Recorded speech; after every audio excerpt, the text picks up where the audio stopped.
nung nó cho số là đang không thổ pu cho bê sinh lưu giò nhà dê đã sống nú không lòng.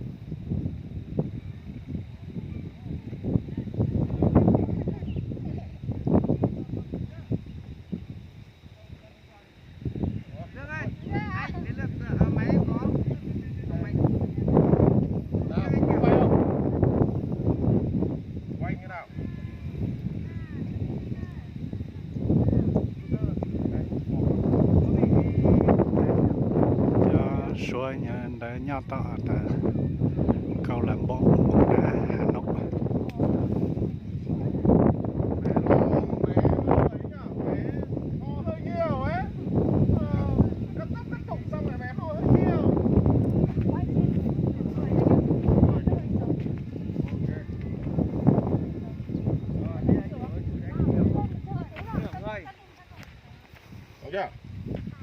Action. Rồi, cảm ơn. Ê, anh nhìn xa xăm. Có một chút sống lưng khủng long nữa. Lại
à? Cờ cái giữ chị Nguyên. Xong chưa? Nhanh đâu, không nhanh đâu. Con không hình dung được vì không có sự kinh nghiệm. Con hiểu chưa? Khi mà con trượt xuống đây không có kinh nghiệm nữa. Đây là gì? Gông chu đai. Ok. Gông chu đai là nhìn xuống đây này. Con chỉ xuống đây này. Không nhìn trái bên phải. Và bây giờ bố không đồng ý con ở đây nữa. Đi. Không đồng ý nữa. Con ở đây sẽ chụp ảnh con. Phải đi. Con phải đi đâu? Em đi với cả nhá.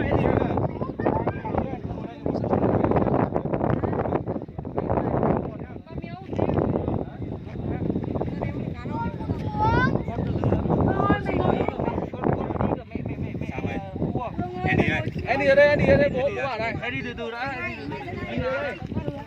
Cẩn thận nhá.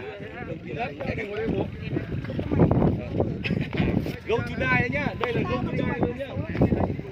Nhìn nào. Em ơi thôi đừng cho bên trái này. Nào nhìn đây. Chúng ta nhá, nhìn xa được ạ. Nhìn xa nhá. Ok, bố chỉ này. Xe men chỉ này. Bắt đầu là nhìn này. Đấy. Đấy, đúng rồi, chỉ tay hết. Chuyện nhá. Oh my god, đây là gông chu đai luôn đấy, con hiểu không? Trượt chân là gông chu đai luôn. Làm không có kinh nghiệm nữa. Hơi nghiêng sang bên này tí nào cả. Ôi, chú này chuẩn bị nhá này. Cảm ơn men kìa. Đây là cái nhà kia, thấy chưa? Cái nhà anh Minh ơi, khó khăn vất vả. Anh Minh, không bây giờ nhá, là bố đếm từ 1 đến 10 là ba bố con mình đi xuống. Không ở đây nữa. Em ơi, đánh từ nào mà này. Không có ở đây nữa. Cẩn thận nha. Thôi mày ơi. Rồi. Ngã. Thôi bây giờ bố có tất cả mọi người xuống nào. Các con còn tất cả mọi người 5 phút nữa đi xuống, không thể chấp nhận được này đâu, anh không thể chấp chịu được nữa rồi. đi xuống đi. Xuống rồi. Ôi, đi xuống rồi, đi xuống. Thôi tao một mình tao một cái. Tao lên đây một mình. Cho đi mình. Không. Cho đi mình. Đi mày chưa có gì cả. Sợ rồi. Đây quay chúng nó ăn kêu bắp này. Đi ra con ngồi yên, đợi mẹ. Đấy, anh chỉ dừng ở bên kia thôi, lao ra đây một tí. Nó lao ra đây trước nó đi. Thôi. Không quen thì đi đường giữa được. Ở giữa này này. Giữa này cho nó đỡ một chút. Mà trên đấy thì cẩn thận nhá. Đấy.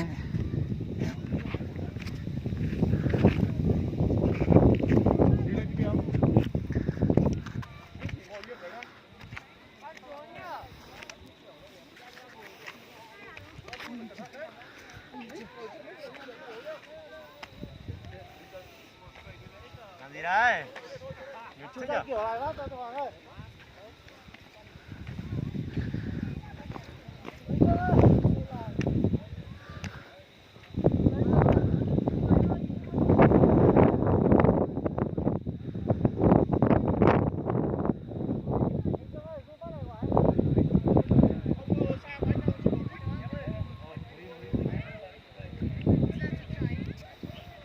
Về đây tôi sẽ chỉnh góc cho, đến phải đứng ở đây. Đâu ơi, đi xuống đất tiếp này à? Ôi thôi, bay rồi. Ôi rồi.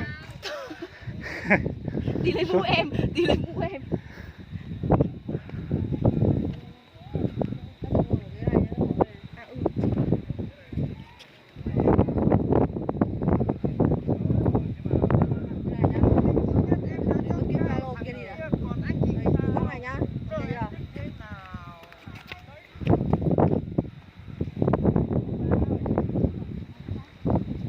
Tao đấy mày cứ vứt xăng chỗ nào?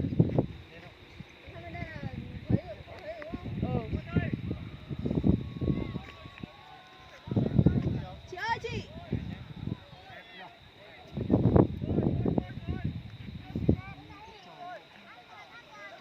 Có bỏ mũ ra không? Bỏ mũ ra không? Chị nhá.